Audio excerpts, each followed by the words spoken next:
anda ada tanah di Teluk Intan. So, hari ini Alia berada di Kota Setia. Belakang Alia ni merupakan projek yang keempat NH di Teluk Intan.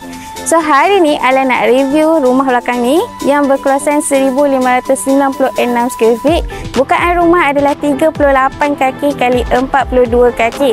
So, rumah ni dia ada 4 bilik tidur dan 3 bilik air. So, jom ikut Alia kita review sama-sama. Ini adalah ruang kenderaan yang berkeluasan 8 kaki kali 20 kaki. So next kita masuk, ini adalah pintu utama. Ini adalah ruang tamu yang berkeluasan 16 kaki kali 20 kaki. So ini pula adalah ruang makan yang berkeluasan 10 kaki kali 16 kaki. Dekat sini kita ada ruang anjung sisi yang berkeluasan 10 kali 8 kaki. So, ini pula adalah ruang dapur yang berkeluasan 13 kaki kali 12 kaki. Ini adalah ruang basuh yang berukuran 5 kali 6 kaki. So, next kat sini pula, okey. So, ini adalah bilik air yang ketiga berukuran 5 kaki kali 6 kaki. Yang ni bilik yang keempat berkeluasan 10 kaki kali 12 kaki. Sama juga 10 kali 12 kaki.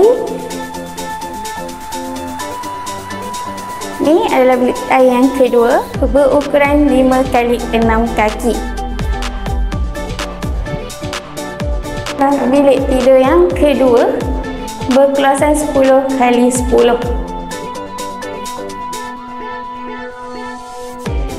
Ini adalah bilik tidur utama yang berkeluasan 14 kaki kali 15 kaki.